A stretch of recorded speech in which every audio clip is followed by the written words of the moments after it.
पवित्र कलाम, जीवन की वो बातें जो तेरी आत्मा के द्वारा हम सुनने जा रहे परमेश्वर, इसके लिए जो बुद्धि समझ मन चाहिए हम यीशु मसीह के नाम से मांगते हैं, वो हमें दे चुके परमेश्वर, ताकि हम इन वचनों को सुनकर तेरी इच्छा में बहुत सारा बढ़ सके। खुदाबंद ऐसी बुद्धि समझ मन हमारे अंदर आ चुका है। आज जो आप वचन चाहते हो कि वो बातें हमें जो चाहिए हमारे लिए जो जरूरी है, कहो कहो आप ऐसे ही परमेश्वर की से वो आप हमें दे चुके परमेश्वर, ताकि सेम हम वैसा करें जो आप चाहते हैं। यीशु मसीह के नाम से हो चुका है। आमीन। हालेलुया। ऊंचा बोलेंगे हालेलुया। हालेलुया। आप जानते हो खुदा ने आपको एक बड़ी योजना से बुलाया है, एक बड़ी योजना। जैसे हम अपनी जिंदगी में अपने परिवार में योजनाएं बनाते हैं, प्लानिंग्स करते हैं, अपने बच्चों की मैरिजेस करने के लिए, बिजनेस डेवलप करने के लिए, या अपने बच्चों को ज़्यादा पढ़े लिखे नहीं है, +2 की है या थोड़ा सा ऊपर पढ़े हैं, तो इतनी पढ़ाइयों से कोई जॉब नहीं होती अच्छी वाली। कोई भी बीए भी सिंपल कोई कर ले तो इससे भी कोई जॉब नहीं मिलती। जॉब करने के लिए आजकल बड़ी स्ट्रॉन्ग स्टडीज करनी पड़ती है, तब जाकर अच्छी जॉब्स मिलती है। तो फिर हम क्या करते हैं, फिर अगर हमारे पास ज़्यादा पैसा भी नहीं है तो फिर हम प्लानिंग करते हैं कि क्या करना चाहिए, एक योजना बनाते हैं। योजना जैसे हम अपने जीवन को लेकर योजना बनाते हैं, सेम आपके जीवन को लेकर परमेश्वर ने आपके लिए योजना बनाई। सोच कर देखो, हालेलुया, कितना बड़ा खुदा है कि उसने आपकी जिंदगी को लेकर आपके लिए एक योजना को बनाया। क्या बनाया? एक योजना को बनाया, जिसमें खुदावंद ने क्या किया है, जो योजना को बनाया है परमेश्वर ने, वो बड़ी महान है, महान योजना हमारी जिंदगी को लेकर। तो हमें ये बातें हमेशा समझ में चाहिए, ये बातें हमारे दिल में चाहिए। पुराने नियम में तो परमेश्वर ने कहा था इजराइलियों को, नबियों को, भविष्यवक्ताओं को कि मेरा जो वचन है इनको बोलो अपनी दीवारों पर लिखो, अपने जो दरवाजे खिड़कियां उनकी जो चुगाठें होती, उसको हिंदी में शायद अलंगे बोलते हैं, ऐसे करके चुगाठों पर भी मेरे वचन लिखो, ताकि मेरे वचन को कभी भूलना नहीं, याद रखना है, क्योंकि वो जीवन है। तो अभी भी सेम वही प्रोसेस जो हजारों साल पृथ्वी पर स्टार्ट हुआ वो चल रहा है, ये प्रोसेस। अगर हमने इस प्रोसेस में अपने आप को बचाना तो हमें परमेश्वर की योजना को समझना होगा। जोर से बोलो हालेलुया। क्या करना होगा? परमेश्वर की योजना। यीशु मसीह, जो आप यूहन्ना की बुक पढ़ते हो, 1 यूहन्ना उसका 1 पढ़ते हो, वहां पर ऐसे लिखा, आद में वचन था और वचन परमेश्वर के साथ था और वचन ही परमेश्वर था। तो ये जो मैंने ऐसे बोला है, इस पर ध्यान देना, ये क्या बात है। ये लिखा ना, आद में वचन था और वचन परमेश्वर के साथ था। ये जो दूसरा वचन था, ये था यीशु। कौन था? तो यीशु खुद परमेश्वर एक योजना बना रहा था हमारे जीवन के लिए, हमें जीवन देने के लिए वो एक योजना बना रहा था, प्लानिंग कर रहा था। और उसकी प्लानिंग में, उसके प्लान में कौन था? यीशु। उसके दिमाग में, खुदा की दिमाग में, इस दुनिया के रचने वाले परमेश्वर के दिमाग में एक प्लान था। तो वो प्लान हमारी जिंदगी को लेकर था कि जो यीशु इस पृथ्वी पर आएगा वो कैसा होगा, वो क्या करेगा मेरे इंसानों को छुटकारा देने के लिए, उन्हें बचाने के लिए, उन्हें अनंत जीवन देने के लिए, उन्हें मेरे साथ मिलाप कराने के लिए। तो ये बड़ी बातें, बहुत बड़ी बातें, हालेलुया। क्या है ये? बहुत बड़ी बात है। लेकिन जो लोग शरीर में होंगे या नॉर्मल हो जाएंगे, आप जानते हो, मैं आज किसी को मैं टीचिंग दे रहा था आज सुबह। मैं उन्हें बता रहा था कि जैसे हमारा जो ब्रेन है, मन, ये एक ऐसी चीज है जिस तरफ लग जाता है उस तरफ बढ़ जाता है। मैंने उन्हें बताया कि मैं 3 दिन आपके साथ रहा, घूमने फिरने गए, लेकिन मैं इतना थक गया था कि मैं सो गया। फिर मैं जल्दी उठा और अपनी प्रेयर में बैठ गया। 3 दिन घूमने टाइम, इधर उधर जाते टाइम परमेश्वर तो हमारे साथ था। हमने कोई पाप नहीं किया, हमने खुदा को अपने साथ रखा, उससे पहला स्थान दिया, वहां पर वर्शिप की, आराधना की, हर वक्त खुदा को सामने रखा। लेकिन फिर भी मैंने उन्हें बताया कि जब मैं आज प्रेयर में बैठा तो मैं उस तरह से प्रे नहीं कर पा रहा था जैसे मैं प्रेयर वॉरियर हूं। तो मैंने कहा इसका साफ साफ मीनिंग समझ आता है कि जिस तरफ हम टाइम देते हैं उस तरफ हमारा मन बन जाता है। सोच कर देखो, उस तरफ हमारा मन बन जाता है। मैंने 3 दिन चीजों में टाइम दिया, घूमने फिरने में, तो मेरा मन उस तरफ तो रहा, उन चीजों में देखना, प्रकृति को, परमेश्वर की चीजों को, बड़ा खुश था, नंदी था। लेकिन जो मेरी प्रेयर थी आज जब मैं बैठा सुबह, तो उस तरह से नहीं हो पा रही थी जैसे मैं अक्सर करता हूं। तो फिर मैंने परमेश्वर के सामने रखा, तो फिर परमेश्वर की वो प्रेयर तो हुई। लेकिन ये एक एक्सपीरियंस हुआ हमारे लिए, ताकि मैं इसमें भी तुम्हें कुछ सिखा सकूं। कितनों को बात समझ आ रही है? हालेलुया। तो मैं तुम्हें ये समझा सकूं इस एक्सपीरियंस को, इस बात को, कि अगर आप लोग आप सोचो, फिर इसमें तो मैंने 3 दिन खुदा के साथ रहा, लेकिन उस तरफ परमेश्वर के साथ नहीं रहा जैसे मैं डेली होता था। तो मुझे भी थोड़ा सा, मेरा भी मन है ना, वो उस तरफ से थोड़ा सा दूसरी तरफ गया है। तो उन लोगों का क्या होगा जो होते ही दूसरी तरफ है, जो सिर्फ यहाँ आते हैं अपने काम के लिए, वो प्रॉब्लम में होते हैं, दुखी होते हैं, फिर आते हैं। कई लोग ऐसे अजीब होते हैं, जब उनका काम हो जाता है तो वो काम लेने सिर्फ आते हैं। तो काम लेने आते हैं, जब काम हो जाता है फिर नॉर्मल संसार में चले जाते हैं।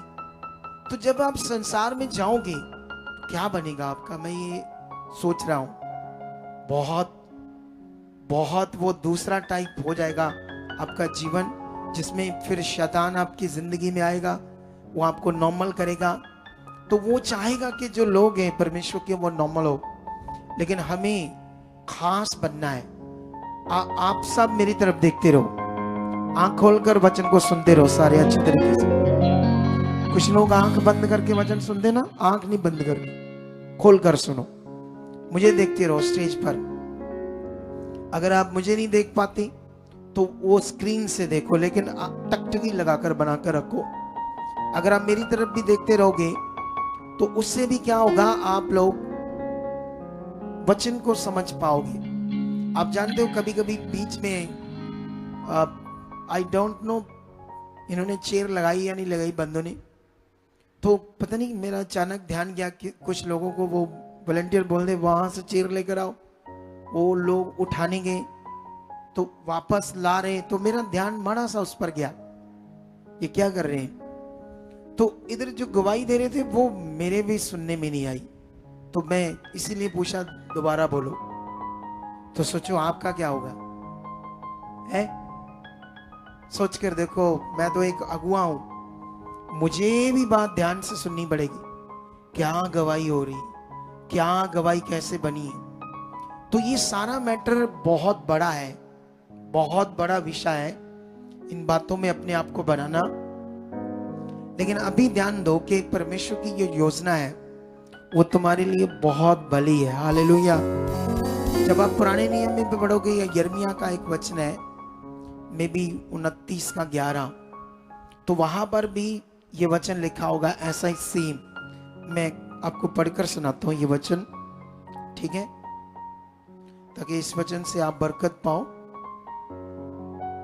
क्योंकि जो वचन परमेश्वर बात करते हैं वो 100% परमेश्वर की इच्छा है, उसमें कोई डाउट नहीं है। हाँ,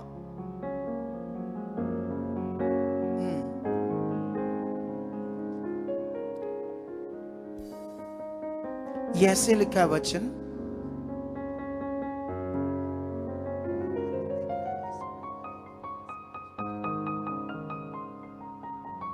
हाँ 29 का 11 ऐसे लिखा, क्योंकि यहोवा की जो वाणी है, जो कल्पनाएं मैं तुम्हारे विषय में करता हूं उन्हें मैं जानता हूं, वह हानि की नहीं वरन कुशल की है, और अंत में तुम्हारी आशा पूरी करूंगा। हालेलुया। कल्पनाएं या योजनाएं एक ही बात होती है। कितनों को बात समझ आ रही है? कल्पनाएं भी सोचना और योजना भी एक सोच सोचना, एक योजना को बनाना। तो खुदा की और भी बहुत सारे वचन है हमारे लिए, जो परमेश्वर हमारे लिए सोचता है, अच्छा वाला सोच। उसने कहा मैं जो तुम्हारे लिए सोचता हूं वह हानि का नहीं है, कुशल का है। अगर हम संसार में जाएं, अदर अदर दुनिया के पास जाएं, तो वो बोलते हैं कि जो कुछ करता है भगवान करता है, परमात्मा करता है। कोई मर गया, कुछ हो गया, एक्सीडेंट हो गया, तो वो बोलते उसी ने किया है, जो लिखा था वो कर्मों में वो पूरा हो गया है। तो ये मनुष्य परमेश्वर के बारे नहीं जानते, उसके मन के बारे में नहीं जानते, उसकी योजनाओं के बारे में नहीं जानते। तो नहीं जानते तो ऐसी बातें करते हैं अपनी मन गढ़त, कि वो एक्सीडेंट भी उसने कराया, जो तुम्हारे जीवन में लिखा, मर गया कोई, वो उसी ने तुम्हारा इतना लिखा था, तुम मर गए, ये हो गया वो हो गया। तो ये मन गढ़त बातें हैं। परमेश्वर की योजनाएं कुछ अलग विषय है जो तुम्हें समझना होगा ताकि तुम आगे बढ़ पाओ, क्योंकि जीवन एक कीमती विषय है, जीवन एक महान विषय है, जीवन एक बड़ा पावरफुल विषय है हमारे लिए। वैसे आप सब लोग भी जानते हो कि लाइफ कीमती है, क्योंकि कुछ भी होता है हमारे साथ, थोड़ा सा भी गड़बड़, कुछ हालात, कोई बीमारी, तो हम चिंता करते हैं ना अपने लिए, ये नहीं चाहिए है ना। अगर किसी को प्रॉब्लम हो रही है कोई बॉडी में किसी भी तरह की, तो अगर हो रही है प्रॉब्लम, तो हम चाहते हैं वो होती रहे प्रॉब्लम हमें, बोलो नहीं चाहते ना। हम चाहते हैं, हम डॉक्टर के पास जाते हैं, चेक कराते हैं कि वो हमारी बॉडी में ना हो। तो इससे हमें समझ आता है कि हम कभी नहीं चाहते हमारे साथ कुछ हो, है ना, क्योंकि हम भी अपने जीवन को बड़ा कीमती समझते हैं। तो इसीलिए परमेश्वर भी हमें उसी तरह से सोचते हैं जिस तरह से हम सोचते हैं हमारा जीवन। लेकिन बाइबल में ये जरूर परमेश्वर ने इसीलिए ज्ञान दे दिया कि जो मेरी प्रजा है वो ज्ञान बिना नाश हो रही है। जो मेरे लोग हैं, मेरी दुनिया है, क्यों प्रॉब्लम है? क्योंकि वो मुझे नहीं जानते। अगर वो मेरे पास आ भी गए, चर्च आ भी गए, मेरे पास आ भी गए, लेकिन उसके बाद उन्हें अच्छे से पता नहीं होता परमेश्वर का मन, परमेश्वर की योजनाएं, परमेश्वर की कल्पनाएं, उन्हें अच्छे से ना पता होने के कारण वो उस तरफ मन नहीं बना पाते, उस तरफ विश्वास नहीं कर पाते, उस तरह से परमेश्वर के साथ बड़ा मन नहीं रख पाते। इसीलिए कुछ लोग यीशु मसीह में होते हुए भी हमारे पास आते हैं 10 साल, 15 साल, 20 साल से बॉर्न क्रिश्चियन भी, वो हालातों में होते हैं। वाई? इसीलिए क्योंकि वो जो अंदर से स्ट्रॉन्ग रिश्ता चाहिए परमेश्वर के साथ, वो नहीं होता उनका। तो आई होप ये बातें आपको समझ आ रही है, उसकी योजना। लेकिन मैं जो इन दिनों में आपको वचन दे रहा था, वो दे रहा था मैं आपको जो वचन, वो वचन था रिलेशनशिप के ऊपर, एक रिश्ते के ऊपर। मैंने 2 मीटिंग्स में कई तरह की बातें बताई, कई तरह के परमेश्वर के वचन आपको समझाए। आप कितनी बार उसको सुनकर अपने मन में रख रहे हो या नहीं रख रहे हो रिश्ते की बात को? देखो, जो वचन हम सुनते हैं उसका मतलब वो हमारे जीवन की नीड है, जरूरत है। और वो जो वचन हमने सुना उसे अपनी जिंदगी में पूरा करना होता है। अगर हमने उससे पूरा नहीं किया तो वो जस्ट सुना है और छोड़ दिया। तो जो वचन सुना और छोड़ दिया, उसका फल कैसे आएगा? क्योंकि वही वचन आपकी जिंदगी में काम करेगा जिसे आपने खाया, अपने अंदर उसे पूरा किया, फिर वो वचन आपके अंदर जीवित रूप में काम करेगा। लेकिन कुछ लोग बस बैठते हैं, आते हैं, फिर उठते हैं, चले जाते हैं, फिर प्रेयर कराते हैं, बस काम, बस प्रे कर दो, बस सिंपल। ये वेरी सिंपल है, ये वेरी नॉर्मल है। ऐसा नहीं चाहिए, खास चाहिए, ध्यान पूर्वक चाहिए। क्योंकि हम बड़ी गवाहियों को तो सुन रहे हैं, बड़े कामों को तो सुन रहे हैं, लेकिन ये बड़े काम, बड़ी गवाहियां सबके लिए, यीशु मसीह के नाम में सबकी जिंदगी को परमेश्वर ने ऊंचा उठाने के लिए चुना है। एक आपके घर में जो रिलेशन है, जो आपके रिश्ते हैं, ये कैसे होने चाहिए, ये बाइबल में लिखा है। लेकिन एक बात मैं समझाता हूं, बाइबल के अंदर जाकर पुराने नियम में ये परमेश्वर ऐसी बातें क्यों लिखता है। आप जानते हो दुनिया जो है वो अलग है और परमेश्वर का जो ज्ञान है वो अलग है, ठीक है। परमेश्वर का ये जो वचन है ये इतना महान है कि परमेश्वर सब बातें, गलत बातें भी सामने रखता है, मनुष्यों की गलतियां भी परमेश्वर उनकी छुपाता नहीं है। परमेश्वर का ऐसा नियम है। आप जानते हो अब्राहम का एक भतीजा लूत, जब जिस देश में वो रहता था, सदोम अमोरा, वो देश बहुत गंदे थे, बहुत गंदे लोग थे वहां, बेचारी, सोच से भी गंदे। तो इसलिए वो देश नष्ट होने थे क्योंकि उनका पाप बहुत बढ़ गया था। लेकिन ये धर्मी, जो परमेश्वर को मानने वाला लूत, उसका परिवार वहां रहता था। लेकिन वहां जब उस देश आग और गंधक से नष्ट हुए, तो स्वर्गदूत ने बचाकर लेकर जा रहे थे। तो स्वर्गदूतों ने कहा था कि पीछे मत देखना, लेकिन लूत की पत्नी ने देखा और वो, बाइबल लिखा, नमक का खंबा बन गई, मतलब खत्म होगी, और जो उसकी बॉडी पूरी नमक की तरह बन गई। सोचो, जो परमेश्वर का वचन उसने जब तोड़ा। लेकिन सवाल है, ऐसा उसके साथ क्यों हुआ? क्यों उसके साथ हुआ? एक धर्मी की पत्नी थी, उसके पास एक मौका था जीवन पाने का, जीवन बचाने का और परमेश्वर के साथ जीवन जीने का, लेकिन वो भी उसने मौका खो दिया। कैसे खो दिया? क्योंकि लूत का वहां घर था, जमीन थी, बहुत सारी जायदाद थी, बहुत पशु थे, धन था, सोना था, चांदी था, तो उसका मन वहां था। जीवन बचाने के लिए स्वर्गदूत अकेले उन्हें लेकर जा रहे, चीजों को लेकर नहीं जा रहे, लेकिन उसकी सोच वहां लगी थी और वहां के कुछ कल्चर पर भी लगी थी। इसीलिए परमेश्वर ने हमें कहा, तुम संसार के नहीं हो, संसार तुम्हारे लिए मर गया। पौलुस भी कहता है मैं संसार के लिए मर गया और संसार मेरे लिए। जो धन चीजें हमें खुदा देगा वो तो देगा, लेकिन उसमें हमारा मन परमेश्वर के साथ चाहिए, चीजों पर नहीं चाहिए। इसीलिए बाइबल में लिखा उसके खोजी बनो, इसीलिए बाइबल में लिखा उसकी खोज में बढ़ो। लेकिन बाइबल में लिखा वो इसीलिए उसके साथ ऐसा हुआ, नमक का खंबा बन गई। लेकिन वहां पर जब हम पढ़ते हैं तो उसकी बेटियों की बुद्धि बंद, जैसे मान लो वो उनको नहीं पता था दुनिया कहां तक फैली है, क्या क्या है, छोटी बुद्धि थी उस समय उनकी, या नेगेटिविटी ने काम किया, तो उन्होंने अपने पिता से वंश को पैदा किया। तो ये बात क्यों लिखी गई? अदर जातियां, जो एंटी क्राइस्ट लोग होते हैं, जो विरोध करते हैं, वो कहते हैं कितनी गंदा वचन है इनका, क्रिश्चियंस का, देखो क्या बेटियों ने क्या किया, ये किया।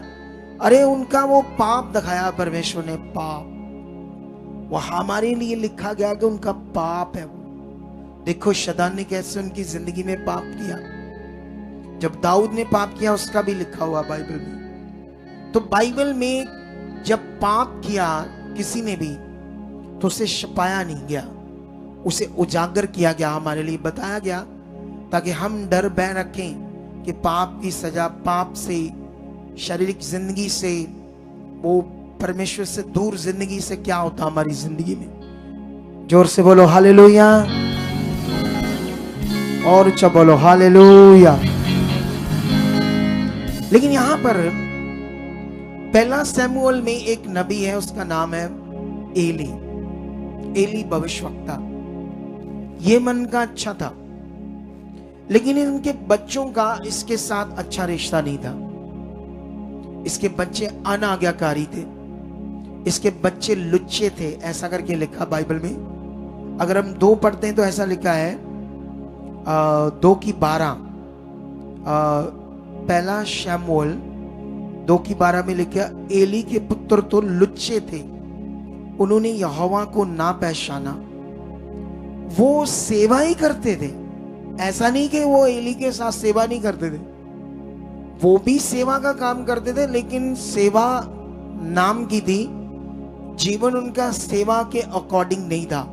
वो लुच्चे थे, गंदे थे, व्यभिचारी थे, परमेश्वर के कानून विधियों को पूरी रीति से तोड़ते थे, क्योंकि उनका रिश्ता ना तो अपने बाप के साथ अच्छा था और ना ही उनका रिश्ता खुदा के साथ अच्छा था, और जिसके लिए उन्हें जवानी में मरना पड़ा। जवानी में उनकी जिंदगी खत्म हो गई, क्योंकि उनका रिश्ता ही परमेश्वर के साथ अच्छा नहीं था। गंदा रिश्ता था उनका, संसार से, शैतान से, गंदी बातों से। हालेलुया। कितनों को बात समझ आ रही है?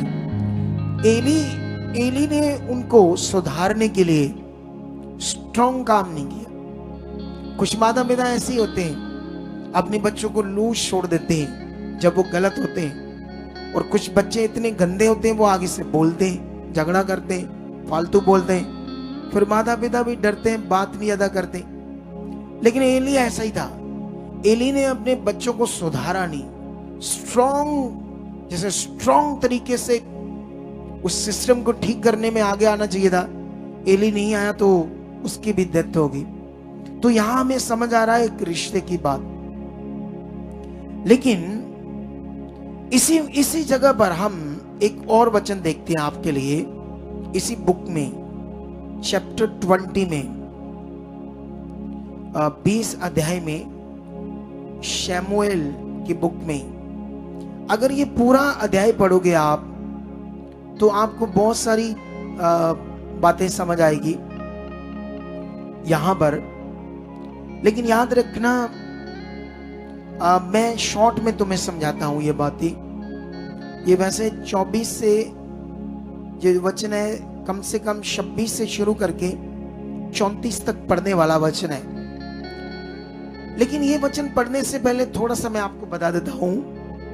यहां एक शाऊल, परमेश्वर का ठहराया हुआ राजा, और जब इसका रिश्ता परमेश्वर के साथ अच्छा था, तब ये क्या कर रहा था? परमेश्वर उसको बढ़ा रहा था और ये जीत रहा था।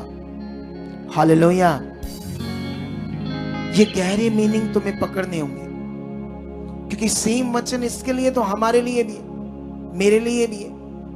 ऐसा नहीं कि मैं अगुआ हूं तो आप बिलीवर्स हो तो मुझे कोई छूट है, जैसे मंत्रियों को छूट होती है ना कई तरह की, तो मुझे कोई छूट नहीं है। मैं इससे पहले कि एक अगुआ हूं, इससे पहले मैं भी आपकी तरह एक बिलीवर हूं। जो बिलीवर का वचनों को पूरा करना मुझे भी करना है। मुझे भी उन सब बातों में बनना है जो परमेश्वर सारे मनुष्यों को कलीसिया से बात कर रहा है। ऐसा नहीं मैं अगुआ बन गया या परमेश्वर ने मुझे ठहरा दिया तो अब मुझे कोई जरूरत नहीं है ना प्रार्थना की, ना फैमिली के लिए कोई प्रार्थना या उनको गंभीरता से चलाना। मुझे अपनी रिस्पॉन्सिबिलिटी लेनी होगी। मुझे अपने बिलीवर की जिंदगी को परमेश्वर के साथ एक बिलीवर बनकर जीना है। लेकिन आपके लिए मैं अगुआ हूं। अगुए का पद जो है वो आपके लिए, खुदा के लिए नहीं है। उसके लिए मैं एक विश्वासी हूं, उसके लिए मैं उसका एक छोटा सा बच्चा हूं। लेकिन यहां पर अब हमें क्या करना है? देखो, हम जो सुन रहे हैं वो क्या है, ये सबसे मेन है। हमने क्या पकड़ा आज, क्या परमेश्वर हमसे बात कर रहे वचन के द्वारा। आप जानते हो, एक चीज याद रख लेना, मैंने पिछले दिनों में भी ये बताया था, आज फिर आत्मा से वो बात आ गई। हमारा शारीरिक जीवन हमारा सबसे बड़ा दुश्मन है। आपके पूरी जिंदगी को वो स्पॉइल कर सकता है, आपके फ्यूचर को वो नष्ट कर सकता है। आप कितना भी पढ़ लिख लो, अगर आप शारीरिक को लिख कर ले लो मेरे से, अगर परमेश्वर की दया काम कर भी गई आपके ऊपर, लेकिन फिर भी आपने नहीं सुधारा, तो फिर अपनी जिंदगी को चेक करना, देखना आप गिरोगे। अपनी पदवी से कुछ भी करने टाइम कुछ भी आप कर रहे होंगे शरीर में, तो आप वो उससे गिर जाओगे, क्योंकि ये नियम है खुदा का। परमेश्वर हमसे गुस्सा करके हमें कुछ सजा तो नहीं देता, लेकिन ऑटोमेटिक ये नियम ठहरा हुआ है कि परमेश्वर की इच्छा से बाद लॉस होना ही, हालात आनी, प्रॉब्लम आनी, मुश्किल होनी, बीमारियां आनी, इसीलिए हमें अपने आप को बनाकर रखना है।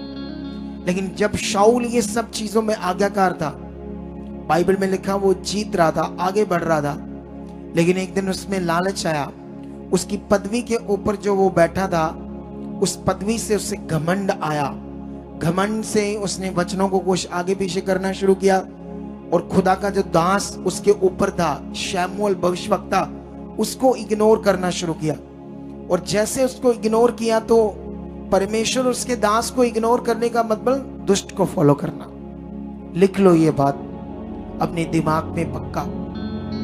जब हम परमेश्वर को और परमेश्वर के दास को इग्नोर करते हैं, तो उसके बाद क्या होता है, ये बात, ऐसा मन दुष्ट को फॉलो करने वाला होता है। बहुत सारे लोग बिलीवर्स क्या करते हैं, ऐसा ही इग्नोर करते रहते हैं, बहुत सारी बातों को, वचनों को इग्नोर करते हैं, बड़ी सारी बातों को इग्नोर करते हैं। तो ये जो इग्नोर करना है, ये हमारे लिए बहुत बुरा है, हमारे लिए बड़ा लॉस है, हमारे लिए बड़ी मुश्किल है। कितनों को बात समझ आ रही? तो ऐसा इसने किया, तो ये अयोग्य गिना गया। परमेश्वर ने इसे अयोग्य ठहरा दिया कि ये मेरे साथ चलने के लायक नहीं है, ना ही मेरी प्रजा को ये चला सकता है प्रधान बनकर। तो मैं इसकी जगह पर, उसने किसको चुन लिया? दाऊद को। लेकिन शैतान ने क्या किया? शाऊल को इस्तेमाल किया उसे मारने के लिए, खत्म करने के लिए। किसको? दाऊद को। कितनों को बात समझ आ रही है? लेकिन दाऊद से शाऊल का बेटा जोनातान बड़ा प्यार करने लगा, सच्चा प्यार जिसे कहते हैं। एक उनके बीच में, दोनों के बीच में एक भाई भाई का जो रिश्ता होता अच्छा वाला, वो बन गया। इतना अच्छा प्यार रिश्ता बन गया, वचन पूरा हुआ। लेकिन उसने ये बात जोनातान को बताई, दाऊद ने, कि तेरा जो पिता है वो मुझे मारना चाहता है, खत्म करना चाहता है। लेकिन उसने कहा नहीं, ऐसा तो हो ही नहीं सकता। अगर ऐसा कुछ होता तो ये मेरे ऊपर बात प्रकट होती। कितनों को बात समझ आ रही? हाँ, कितनों को बात समझ आ रही? समझ आ रहा है कि नहीं आ रहा है? हाँ, ये इसको पीछे भेज दो अगर नहीं हटती ये, तो मेरे बोलने से भी लगी है ये, तो उधर भेज दो, साइड पे जाकर इसको बोलो बैठो, चाहे फोन सुनो, जो मर्जी करो। यहाँ डिस्टर्बिंग होती है, फोन बिल्कुल नहीं सुनना मेरे सामने किसी ने, ये मैं पहले भी बोलता हूं। कोई पास्टर तक भी फोन ना सुनना इधर, नहीं तो घर में बैठो जाकर, इधर आने की जरूरत नहीं। ये स्ट्रिक्टली नियम है हर एक के लिए, मेरे लिए भी। समझते ही नहीं समझते? हाँ, तो यहां पर हम पढ़ते हैं ये वचन 20 का, हाँ,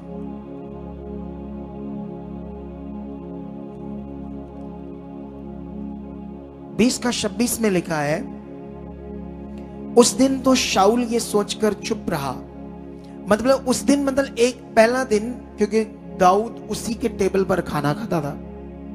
जब वो नहीं आया तो उस दिन को सोचकर ये सोच रहा था, शायद उसको काम हो, या पुराने नियम के अनुसार शुद्ध या अशुद्ध बात वो सोच रहा था। ऐसे आगे लिखा है कि इसका कोई कारण होगा, वह अशुद्ध होगा, निसंदेह शुद्ध ना होगा। फिर नए चांद के दूसरे दिन दाऊद का स्थान खाली रहा। अतः शाऊल ने अपने पुत्र जोनातान से पूछा, क्या कारण है कि यिशै का पुत्र ना तो कल भोजन पर आया था और ना आज ही आया? जोनातान ने शाऊल से कहा, दाऊद बैतलहम जाने के लिए मुझसे विनती करके छुट्टी मांगी और कहा मुझे जाने दे, क्योंकि उस नगर में हमारे कुल का यज्ञ है और मेरे भाई ने मुझको वहां उपस्थित होने की आज्ञा दी है। और अब यदि मुझ पर तेरे अनुग्रह की दृष्टि हो तो मुझे जाने दे कि मैं अपने भाइयों से भेंट कर आऊं। इसी कारण राजा की मेज पर नहीं आया। तब शाऊल का कोप जोनातान पर भड़क उठा और उसने उससे कहा, हे कटुल्ला, राजद्रोही के पुत्र, क्या मैं नहीं जानता कि तेरा मन तो यिशै के पुत्र पर लगा है? इससे तेरी आशा का टूटना और तेरी माता का अनादर ही होगा, क्योंकि जब तक यिशै का पुत्र भूमि पर जीवित रहेगा तब तक ना तो तू और ना तेरा राज्य स्थिर रहेगा। इसलिए अभी भेजकर उसे मेरे पास ला, क्योंकि निश्चय वह मार डाला जाएगा। जोनातान ने अपने पिता शाऊल को उत्तर देकर उससे कहा, वे क्यों मारा जाए? उसने क्या किया? तब शाऊल ने उसको मारने के लिए उस पर भाला चलाया। इससे जोनातान ने जान लिया कि मेरे पिता ने दाऊद को मार डालना ठाना है। तब जोनातान क्रोध से जलता हुआ मेज से उठ गया और महीने के दूसरे दिन को भोजन न किया, क्योंकि वह बहुत खेदित था, इसलिए कि उसके पिता ने दाऊद का अनादर किया था। हालेलुया। कितनों को वचन ये समझ में आ रहा है? अभी अनाज्ञाकारी और ईगो और शारीरिक जीवन और शारीरिक बुद्धि, ये आपकी जिंदगी को पूरी तरह से खराब कर देगी, पूरी तरह से आपकी जिंदगी में अशांति ले आएगी। और यही शाऊल के अंदर आया। और जब ये आता है तो हमारे अंदर एक नेगेटिविटी काम करना शुरू हो जाती है, जो हमें फील नहीं होती। हम गड़बड़ कर रहे होते हैं, चीजें गलत कर रहे थे, ये गलत कर रहा था, लेकिन इसको समझाओ, ये कहता नहीं तू गलत है। ऐसा ही होता है। एक शारीरिक व्यक्ति जब गलतियां करता है उसको बताओ तो वो आगे से फील करने की बजाय उल्टा क्या करता है? मानता नहीं। ये एक्सक्यूज, वो का एक्सक्यूज, तो सेम विषय। लेकिन यहां भी एक रिश्ते की बात चल रही है। शाऊल का अब रिश्ता किससे खराब हो गया? खुदा के साथ। दाऊद और जोनातान का रिश्ता किससे बना हुआ है? और यहां घमंड, ईगो, शारीरिकता, बुद्धि और परमेश्वर के वचन से बाहर की बातें नजर आ रही है।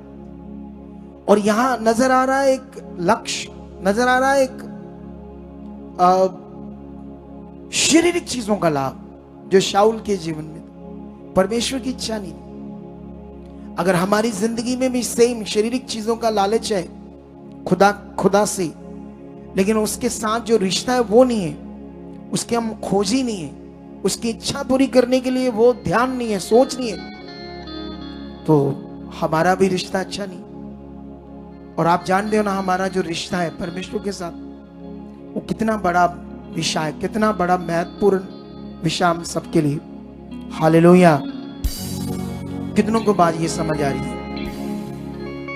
अकॉर्डिंग टू बाइबल आपका मेरे साथ भी एक रिश्ता है। आप परमेश्वर की कलीसिया हो और मैं आपके ऊपर एक चरवाहा हूं। खुदा के पास में जाता हूं आपके लिए, वो मुझे वचन देता है, मैं आपको देता हूं ताकि आप खुदा के साथ चलो। तो अब परमेश्वर तो आपको नजर नहीं आ रहा, वो तो नजर नहीं आ रहा ना, क्योंकि वो स्पिरिट है परमेश्वर।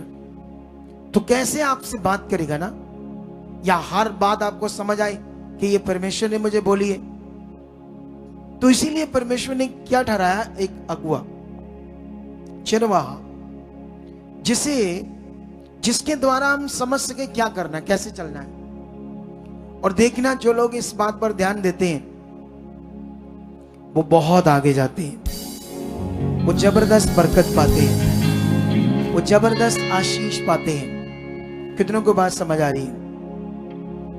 लेकिन अगर आपने इस बात को अच्छे से नहीं पकड़ा तो तुम कैसे आगे बढ़ पाओगे फिर? तो इसीलिए आज ये जो वचन आपने लिया है, रिश्ते के ऊपर, आज्ञाकारी के ऊपर, या परमेश्वर की योजना, जो परमेश्वर की योजना के ऊपर बहुत सारा वचन है। जैसे वो यीशु मसीह में जो उसका प्लान था, आप है ना, ये एक वचन समझाता हूं आपको इससे, लेकिन मैं हो सके तो परमेश्वर के प्लान की बात जो है वो संडे, अगर आप मेरे साथ हो तो परमेश्वर की एक योजना है। अगर मेरे साथ एक दिन नॉर्मल हो जाओगे तो फिर वो योजना भी खत्म हो जाएगी जिसके लिए परमेश्वर ने आपको चुना है। हमें अपनी लाइफ में नॉर्मल नहीं रहना है, हमेशा अपने मन को दीन बनाकर आगे बढ़ने के लिए चलना है। लेकिन यहां पर ऐसे लिखा है इफिसियों 1:5, और अपनी इच्छा के भले अभिप्राय के अनुसार हमें अपने लिए पहले से ठहराया कि यीशु मसीह के द्वारा हम उसके पालक पुत्र हो। तो ये क्या है? ये परमेश्वर की योजना है। क्या योजना है? एक बहुत स्ट्रॉन्ग मन, एक बहुत भला अभिप्राय, एक ऐसा प्लान, ऐसी योजना हमारी जीवन के लिए कि हमारा उससे रिश्ता हो, हम उसके बेटे बेटियां हो। पाप के कारण, पाप के जीवन के कारण कोई मनुष्य परमेश्वर की संतान नहीं बन सकता। जब आपने ये प्लानिंग को जो यीशु मसीह के द्वारा पृथ्वी पर प्रकट हुई, तो आपने मान लिया कि मैं पापी और यीशु मसीह मेरे पापों के लिए क्रूस पर चढ़ा, उसका पवित्र लहू मेरे लिए बहाया गया। जब तुम ये विश्वास करते, अंगीकार करते हो, यीशु को अपने जीवन में प्रभु ग्रहण करते हो, तब तुम्हारे पाप क्या होगे? क्षमा होगे। उसके बाद ही हमारा ये रिश्ता बन सकता है परमेश्वर के साथ, बेटे बेटियों का। तो ये बड़ा प्लान किसने पूरा किया हमारी जिंदगी में? हमारे कर्मों से नहीं हो सकता था, ये बिल्कुल भी नहीं हो सकता था हमारे कर्मों से।